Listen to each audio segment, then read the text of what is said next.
Hi everyone, welcome to this video. I'm very excited to share with you that I've been sent a copy of the second edition rules for the Barons War. So massive thank you and a shout out to Andy Hobday for sending these to me. And I've been playing the game for a few years now and I've been very keen to see what the changes are to the second edition. So what I'd like to do for you today is to do a bit of a side-by-side comparison of the first edition versus the second edition. So before we get into that, really, I'd like to give a shout out to the guys at Wormless Studios YouTube channel. Not only were they part of the playtesting group that helped work on these rules, but they're doing a great series of videos at the moment where I think it's Mark is doing a run through of the changes of the rules, actually showing how they work on the tabletop. And personally, I always find things like that much more beneficial, being able to learn by doing than learning by reading or sort of just hearing about it. So I definitely recommend going and checking them out. The plan today, what we're going to do is I'm going to put both editions of the rules up on my screen. So you won't have to look at my face the whole way through, luckily for you. And we'll walk through and we'll talk about what the changes are from each edition and really how I feel it's going to affect the game. We will break it into several parts, so there'll be multiple parts of this because I've got quite a lot of notes. But straight off, my first impressions was that I think this is a brilliant addition for the game. The first edition always felt like it was perhaps lacking something. I always felt that there was more to offer. There were times where we'd be playing the game and we'd be wanting to look something up in the rulebook, and then we'd be like, oh wait, it's on this page. No wait, it's on this page. No. And it kind of felt like you were jumping back and forth between the book trying to find what you were looking for. This edition's far more streamlined. Everything is in a far more logical order. And I think what we're going to be getting is we'll be getting a better game that plays faster but still feels the same.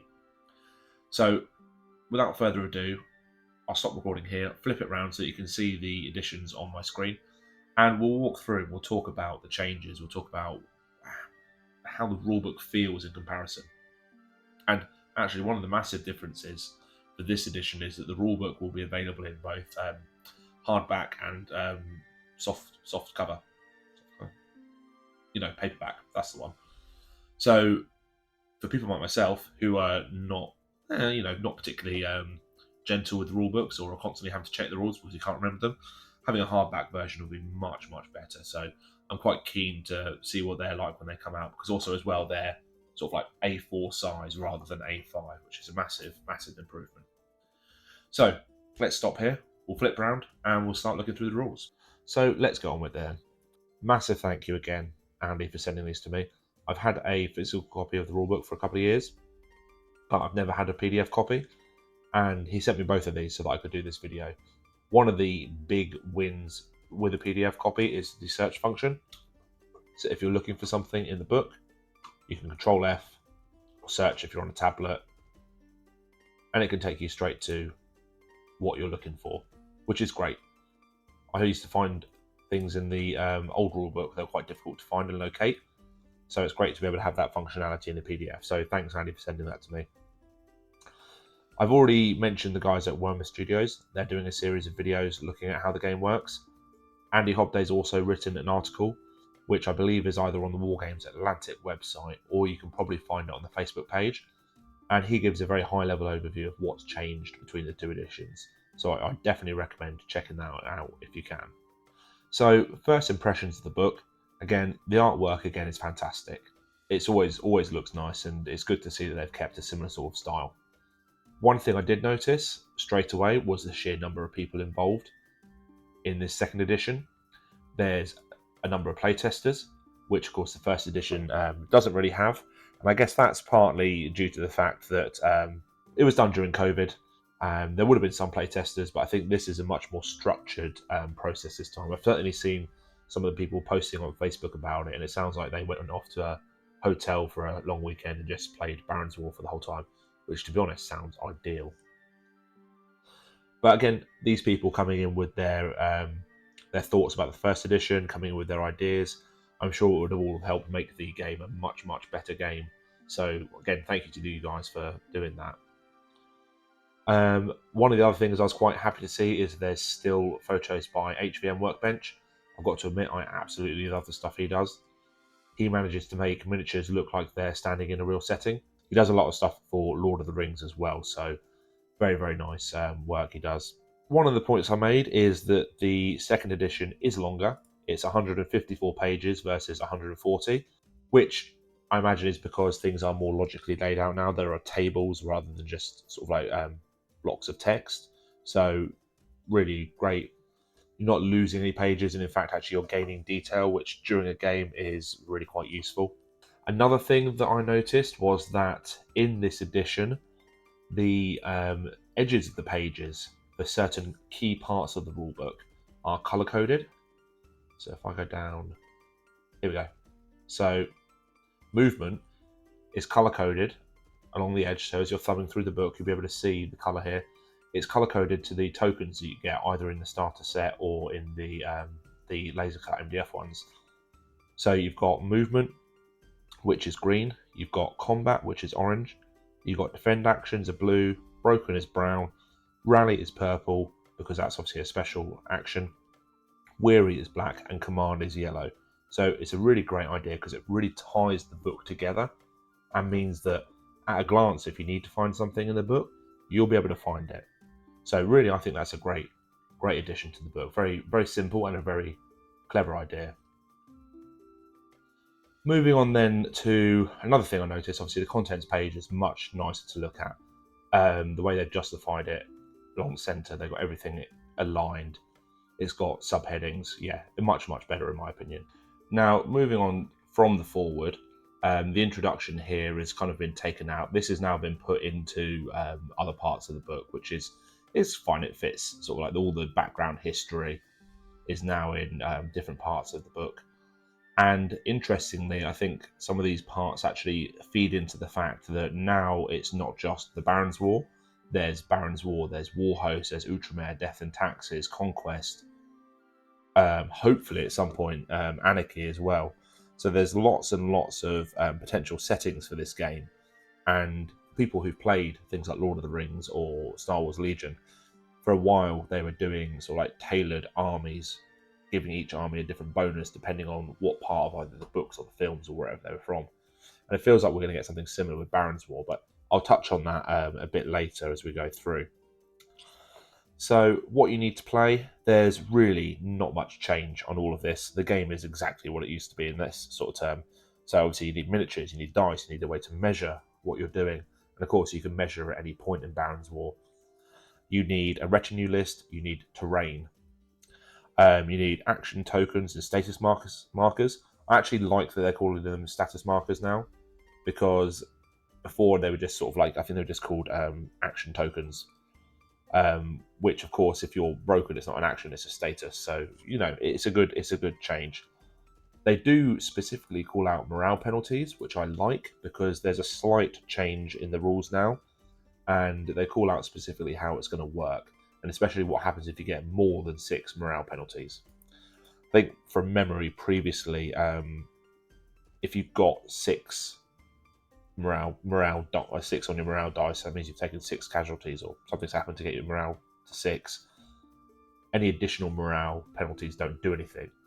Whereas now, if you get up to 6 morale penalties and you are required to take another one for whatever reason, you have to take a morale test. If you fail, you're broken. So that's really good actually. I like that change. There is a small shout out here on line of sight, which in comparison to the previous book, from memory, they went quite heavy on line of sight. Yeah, here we go. Relatively early in the book. So it feels a bit better to have like a summary here and then cover it in detail later when you actually need to get it in the book. So I think that's really good. You've got key concepts still. Now, these are similar to the key principles. Some have changed. They've had a bit of a revamp. There's clarification around rerolls. Silly little things, but to be honest, sometimes people benefit from that clarification. One change, which is quite a slight change, but perhaps wasn't previously defined very well, or actually is now just needs to be defined, is here. Distances are measured from the edge of the base. So from one edge of a base to another edge of a base. You draw a line of sight from the center of the model, but you measure distance from edge of base to edge of base just to avoid any issues. I mean, every other game I've played, they do that, so it makes sense. A lot of the additional fluff has been taken out, so I quite like this because it's kind of been put into a different part of the rulebook if it needs to be there. If not, it's been streamlined. And sometimes it might seem like the rulebooks are teaching wargames to suck eggs, but sometimes, and I mean, I'm sure we've all had those games where sometimes someone just needs to see something written down. And if that's the case, it's better that they're written down in a logical manner than just sort of like freeform text. So massive improvement for me on that side of things. In the first edition, this bit covered quite a lot of pieces. So the general principles and conventions covered line of sight, covered hindering, hindered shooting, hindered charges, and housekeeping. Whereas now all that stuff is in the relevant rules section for those parts of the game. So for me, much more logical. So part 3, looking at warriors and groups. Where do we go from this on the first one? So yeah, so they talked about this first, still in the first edition, but this straight away, bang, what is a warrior and what is the profile, which I think is much better. It defines all the statistics and characteristics of them. So you've got movement, which is denoted by these triangles, attack, which is the crossed swords, defense is the shield, morale is the flag or the standard, and actions is this sort of like pointy triangle thing. So it's really good because it goes straight into it. It's like this is what your profile looks like. And this is a change actually that they've made in the second edition that I really like. They then explain a little bit more about how you've got different levels of experience. So you've got green, you've got irregular, regular, and veteran. They're the different levels of experience you've got, and as you move up the levels of experience, you actually improve in certain areas. So as you can see, a warrior all moves the same distance. And that makes sense, whether you're an uneducated idiot peasant or whether you're a well-educated, well-trained knight, you're pretty much going to be moving at roughly the same speed. Your defense, and this is assuming you haven't got any armor or protection on you, is the same. And I think they make a good point here. Yeah, a blade will cut through a veteran as easily as a farmer. But essentially, that's just saying we're all the same. Like, stab us, we're all going to bleed. What the differences you get are in the combat skills. Obviously, peasant farmer is not going to be as skilled in combat as a knight, and morale as well. A knight is likely to have better morale, more likely to stay in a battle than a peasant is. But again, they've all still got one action. So this, I think, is great because actually these are the stats for what I think they're calling a human warrior. Now, they have got the Warhost rules that have come out, and these are compatible with that. That's their fantasy supplement. So each race has slightly different characteristics. So essentially what they'll be able to do now is tweak this and move it around for whatever they want to represent on the tabletop, which I think that's a really, really positive move. There's a small section on warrior profiles. They talk about points, abilities, equipment, mounts.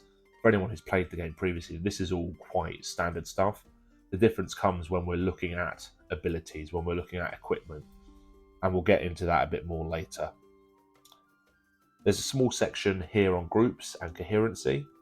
One of the changes, which I think is quite good, is that coherency now, you don't have to be completely within the coherency bubble. Previously, you had to be wholly. So here it is, wholly within the coherency bubble. Now it's wholly or partly. So if you're not exactly within that, as long as part of the base is in there, you are in coherency, which really, I think, in real terms for the game, will mean that people can have more models in their groups without sort of like breaking coherency regularly, which is obviously a positive thing.